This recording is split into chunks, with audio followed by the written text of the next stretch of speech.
नमस्कार. अनंत दामोदर आठवल्यांचा मनोबोध म्हणजे श्री समर्थांच्या मनाच्या श्लोकावरील प्रवचने आपण वाचतो आहोत. आज आपण 113 ते 115 श्लोक विवेचनासाठी निवडले आहेत. 113वा श्लोक.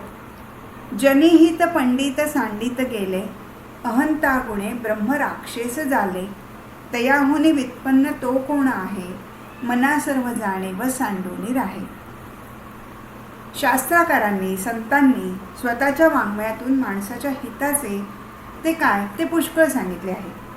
विद्वानांना ते चांगले अवगत असते. त्याच्या आधारे ते प्रवचन करतात, व्याख्याने देतात, वादविवाद करतात, खंडन मंडन करत फिरतात. पण स्वतः वागताना मात्र त्या शास्त्राचा उपयोग करीत नाहीत. स्वतःच्या हिताचे जे ते नेमके टाकून देतात आणि असे वागण्यालाही पुन्हा शास्त्राधार आहेत असे सांगतात.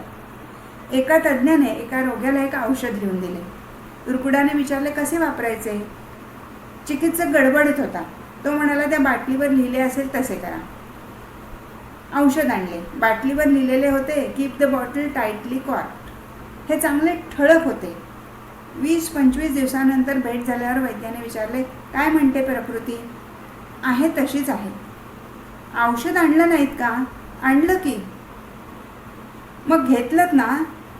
कसे घेणार. म्हणजे तुम्हीच सांगितलं होतं की बाटलीवर सूचना असेल तसे करा. बाटलीवर ठळक अक्षरात लिहिले होते बाटली घट्ट बूच लावून ठेवा. मी बाटली तशीच ठेवली. असे कसे असे वैद्याने म्हणताच तो फार शहाणा रोगी वैद्याशीच भांडू लागला की तुम्हीच सांगितले होते म्हणून. विद्वानांचे पंडितांचे असेच होते. सगळे पांडित्य प्रक्रियेचे. प्रक्रिया कशासाठी ते कोणी लक्षातच घेणार नाही. हे म्हणजे घट्टबूच लावून ठेवणेच आहे. अहंकारामुळे हे असे होते. ते आपणहून हिताकडे जाणार नाहीत.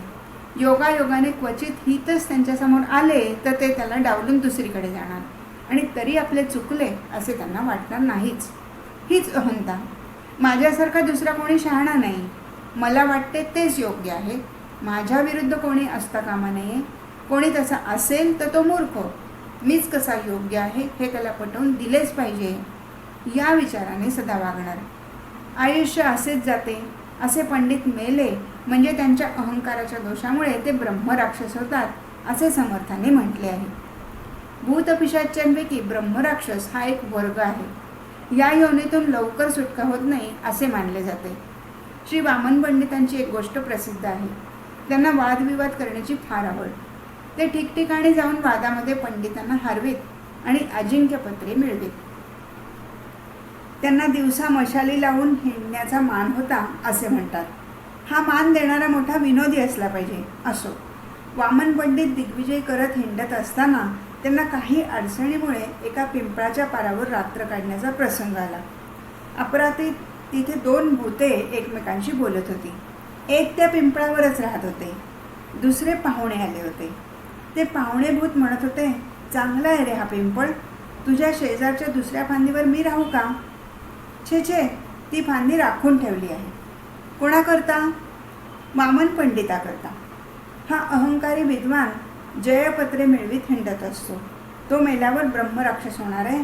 तो येणार आहे या फांदीवर. तू आपली सोय दुसरीकडे पहा. हे ऐकून वामन पंडिताला फार पश्चाताप झाला.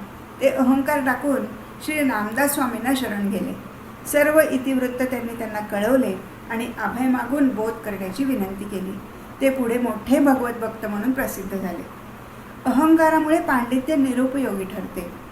पूर्वी जीविकेसाठी ब्राह्मण वर्गाला पांडित्य संपादन करावे लागत असे आणि मग विद्वत्तेचा अहंकार त्यांना उर्मट बनवी. सर्वांकडे ते तुच्छतेने पाहत. परिणामी ते अधोगतीला जात.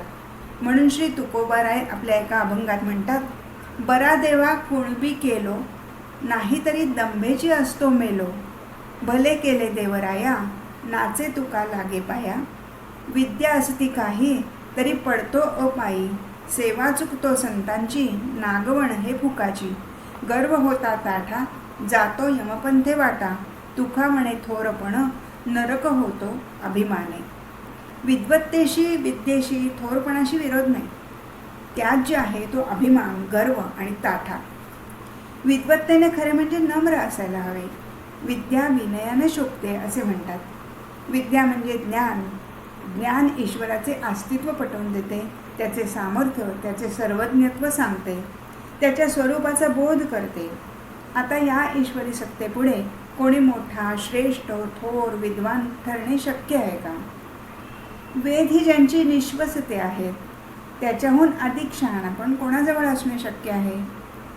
सर्वसमर्थ ईश्वराच्या या अनंत अपार सृष्टीत मीच एक तेवढा कोणी पंडित असे म्हणणे हे डबक्यातल्या मासोळीने प्रचंड देवमाशाचे अस्तित्व नाकारण्यासारखे आहे. माणसाजवळ शहाणपण, विद्वत्ता, चातुर्य, बुद्धिमत्ता, वक्तृत्व हे सर्व गुण असावेत. नसले तर ते मिळवण्याचा प्रयत्न करावा, त्याकरता श्रम करावेत, अभ्यास करावा, परिश्रमपूर्वक पांडित्य मिळवावे. इतरांनी वाटले तर त्या गुणांची जाणीवही ठेवावी. पण हे गुण ज्याच्याजवळ आहेत त्याला मात्र त्याची अहंतापूर्वक जाणीव नसणे हेच भूषणाचे आहे. पण तसे क्वचित आढळते. गुण नसणाराही स्वतःला सद्गुणाचा पुतळा समजतो. असणारा तर काय, बिडाच्या लोखंडासारखा ताठ असतो. माणसाला पाय असावेत, ते बळकटही असावेत, असतातही, पण त्यांचा उपयोग स्वतःच्या मार्गाने चालण्याकरता करायचा असतो, दुसऱ्याला लाथा मारण्यासाठी नाही. स्वतःच्या जवळच्या गुणांचे तसेच असावे. दुसऱ्या गुणाच्या लक्षात आणून देण्यासाठी किंवा त्याला हिणवण्यासाठी गुणांची जाणीव ठेवू नये. बोलणाऱ्यांची गाजरे विकतात, न बोलणाऱ्याची कस्तुरी विकत नाही असे म्हणतात. व्यापारधंद्यात प्रसिद्धी अपरिहार्य मानली जाते, पण ते निदान धंद्यापुरते तरी असावे.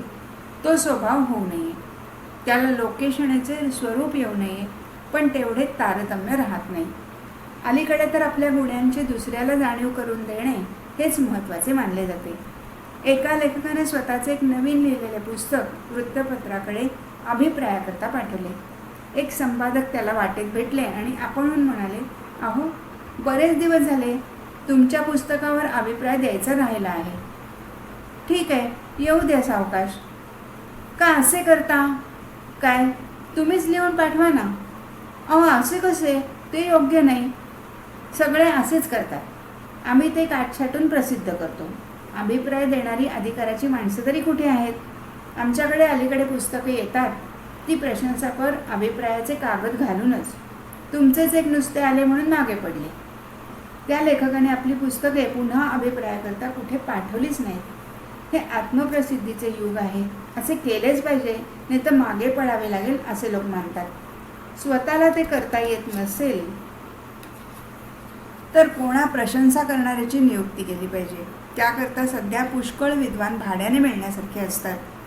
येथे विद्वान भाड्याने मिळतील असा एक लेखच 30-35 वर्षापूर्वी प्रकाशित झाला होता. आता हे प्रमाण आणखीनच वाढले असेल. निवडून यायचे असेल तर 2 गोष्टींची आवश्यकता आहे. खूप पैसा, कोणत्याही मार्गाने मिळवलेले 2-5 लाख रुपये आणि स्वतःची प्रशंसा करीत आपला मोठेपणा सांगत अखंड हिंडणे हे अलीकडे आवश्यकही असेल. पण योग्य आहे असे मला वाटत नाही. लोकसत्तात्मक व्यवस्थेचा एरवी चांगला असलेला शासन प्रकार अयशस्वी झाला. भ्रष्टाचाराने किडला तो त्यामुळे.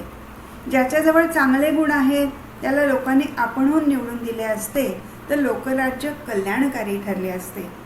आज ते स्वतःचे असले नसले गुण मिरवणाऱ्या प्रचारतंत्रे आत्मसात केलेल्या स्वयंमन्य स्वार्थी पुढाऱ्यांपुढे स्वाहाकारी ठरले आहे. ऐहिकातही स्वतःच्या गुणांची प्रशंसा परिणामी लाभदायक ठरत नाही. परमार्थात तर ती फारच घातक ठरते. म्हणून समर्थ आवर्जून सांगत आहेत, मना सर्व जाणीव सांडून राहे.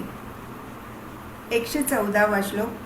हुकाचे मुखी बोलता काय वेचे, दिसेंदिस अभ्यंतरी गर्व साचे, क्रियेविण वाचाळता व्यर्थ आहे, विचारे तुझा तुझी शोधोनी पाहे. शाब्दिक पांडित्य मिळवणे सोपे आहे. त्या बळावर लोकांना आकर्षक वाटेल असे बोलणेही सोपे आहे.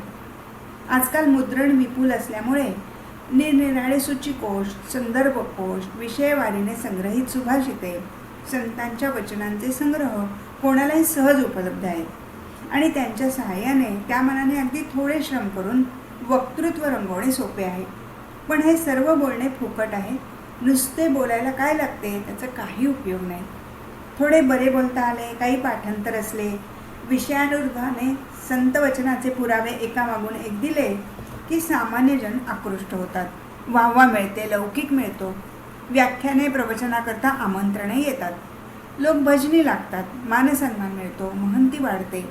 पण हा सर्व व्यवहार झाला, व्यवसाय झाला, धंदा झाला. पारमार्थिकदृष्ट्या पदरात काहीच पडले नाही, उलट हानी झाली. कारण थोडी वाहवा मिळू लागली, मानमान्यता वाढली की माणसाचा अहंकार पुष्ट होऊ लागतो आणि मग या अहंकाराची भूक वाढत जाते. दिवसांदिवसांनी क्रमाक्रमाने हा अहंकार स्वसंतोषासाठी पैसा, उपभोग, कीर्ती यांच्या मागे अधिकाधिक प्रमाणात लागतो. सरळपणा, साधेपणा, सौजन्य याचा लोप होतो. माणूस माणूसही राहत नाही. म्हणून समर्थ म्हणतात, क्रियेविना वाचाळता व्यर्थ आहे. ज्या सांगण्या बोलण्याचा प्रत्यक्ष आचरणाशी काही संबंध नाही असे बोलणे नुसती वाचाळता आहे, व्यर्थ बडबड आहे, तिचा काही उपयोग नाही. या संदर्भात ज्ञानेश्वर महाराजांनी फार छान सांगितले आहे. ते म्हणतात, तोंडातून नाना प्रकारचे विचार जणू गंगेच्या ओघासारखे खळखळून वाहत आहेत, पण अंतःकरणात मात्र विषय सुखाची अभिलाषा भरून राहिली आहे. अशा स्थितीत अर्जुना, तुला निश्चयाने त्रिवार सांगतो, त्या व्यक्तीला माझी प्राप्ती होण्याची काहीच शक्यता नाही. झोपेत बडबडावे तसे बाष्कळ असलेले ग्रंथ आधाराला घेतले तर त्याने संसारातील गुंतागुंत सुटण्याला सहाय्य होते का? पोथीला नुसता स्पर्श केला, अगदी तिच्यावर डोके ठेवून नमस्कार केला तर न वाचता तिच्यातील ज्ञान कधी डोक्यात शिरते का?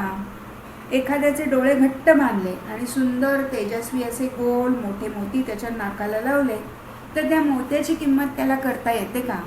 हे जसे कधीही शक्य नाही, तसेच कर्म, भक्ती, ज्ञान, योग, सांख्य, तर्क, मीमांसा, पुराणे, संत वचने, स्मृती आणि धर्मशास्त्रे यांच्यावर वक्तृत्वाच्या दृष्टीने, व्याख्यान प्रवचनाच्या दृष्टीने कितीही प्रभुत्व असले, सहस्रावधी श्रोत्यांना 3-3 तासपर्यंत वेळेचा विसर पाडून रंगवून खिळवून ठेवण्याचे सामर्थ्य जरी वाढीला असले तरी पण अशा विद्वान प्रभावी वक्त्याच्या अंतःकरणात अहंकारच भरून राहिला असेल, सौजन्य, नम्रता, भक्तिभाव यांचा लवलेशही तिथे नसेल तर हे सर्व पांडित्य असून नसल्यासारखे आहे.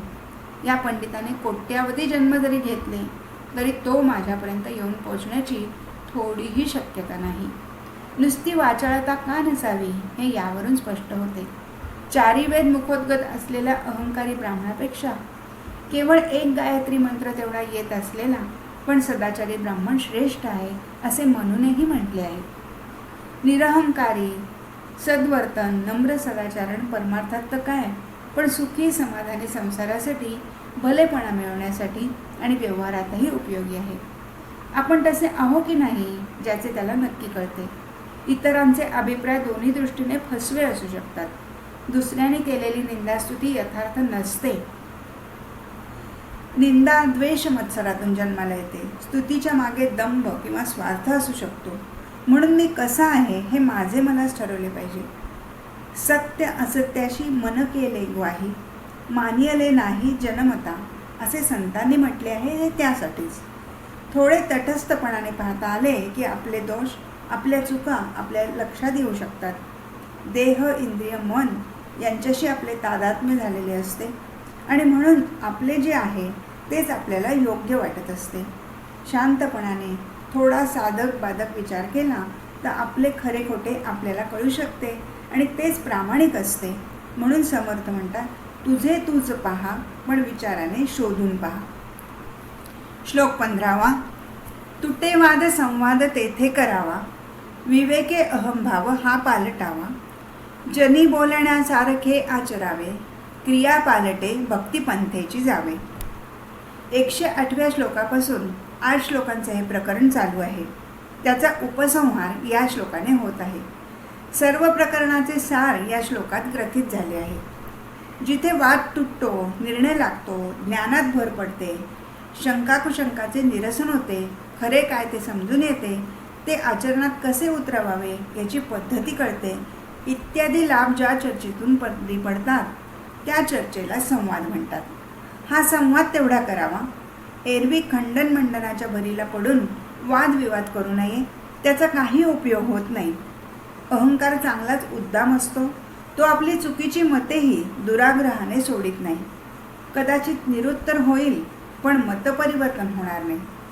वादाने मतपरिवर्तन हा काळ शंकराचार्य मंडन मिश्रांच्या बरोबर संपला आहे. तेव्हा साधकाने अहंकाराचा त्याग करावा आणि जिज्ञासू भावाने श्रवण करावे. केवळ वक्तृत्वाने प्रभावित होऊ नये. आपली विवेकशक्ती जागृत ठेवावी. आपले बोलणे आणि आचरण यात मेळ असावा. आपल्याशी कोणी खोटे बोलू नये, आपल्याला कोणी फसवू नये, आपल्याला कोणी त्रास देऊ नये, छळू नये, एवढे तरी आपल्याला कळते ना. भले इतर शास्त्रातील विधिनिषेध न कळत, हे जे आपल्याला कळते ते तरी दुसऱ्याशी वागताना आपण लक्षात ठेवून नीट चांगले वागावे. हाच सदाचार आहे, हाच धर्म आहे. आत्मवत सर्व भूतेषु यः पश्यति स पश्यति असे शास्त्रवचन आहे. ज्ञान ज्ञान म्हणतात ते हेच. असे जो वागतो त्याचे ज्ञान साक्षात्काराला येते.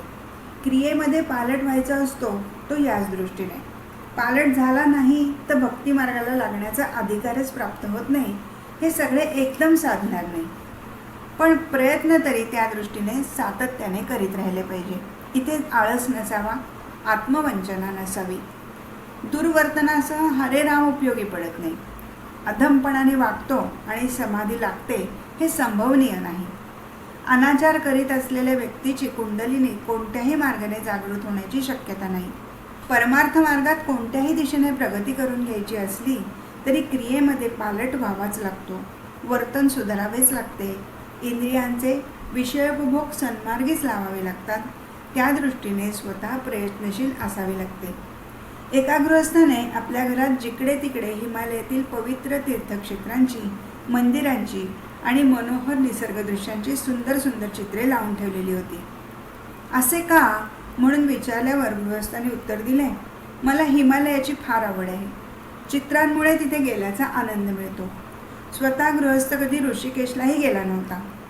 दिनदर्शिकांवरील चित्रे हाच त्याचा हिमालय. माझे घर हिमालयमय आहे असे वरभूषण. चित्रदर्शनाने हिमालयात जाण्याची प्रेरणा निर्माण व्हावी तसे तर घडलेच नाही, तर ते केवळ शोभेचे झाले, प्रदर्शन ठरले. समर्थांचा भर क्रियेच्या पालटावर आहे, तो यासाठीच. मनाच्या श्लोकात अगदी आरंभापासून त्यांनी हा विषय पुन्हा पुन्हा ठासून सांगितला आहे. जसं जनी वंदते सर्व भावे करावे, किंवा सदाचार हा थोर सांडव न येतो, मनाधर्मता नीती सोडू नको हा 4था श्लोक. देहे त्यागिता कीर्ती मागे उरावी, मना सज्जना हेची क्रिया धरावी. 8वा श्लोक. मना मिथ्यते मिथ्य सोडवून द्यावे, स्वधर्मेची चाले सदा उत्तमाचा, क्रियाभक्ती उपासना नित्य नेमे. 57वा श्लोक. क्रिया पालटे भक्ती भावार्थ लागे. 105वा श्लोक. जनी चालणे शुद्ध नेमस्त राहो. 132वा श्लोक. क्रियेविण वाचाळतात तेची मोठी. 182वा. अशा रीतीने प्रत्यक्ष आचरणाचा महिमा समर्थांनी अनेक प्रकारांनी गायला आहे. कोणत्याही साधनेच्या दृष्टीने त्याचे फार महत्त्व आहे. क्रियेत पालट होऊन वर्तन सुधारून भक्ती मार्गाला लागावे असे सांगितल्यानंतर भक्तीची थोरवी कळावी, त्या मार्गाने जाण्याचे आकर्षण उत्पन्न व्हावे म्हणून समर्थांनी निरनिराळ्या अवतारलीला वर्णन करून भक्तांच्या रक्षणासाठी देव कसा तत्पर असतो हे पुन्हा एकदा पुढील 10 श्लोकातून सांगणार आहेत. हे प्रवचन इथेच संपलं. हरिओम तत्सत.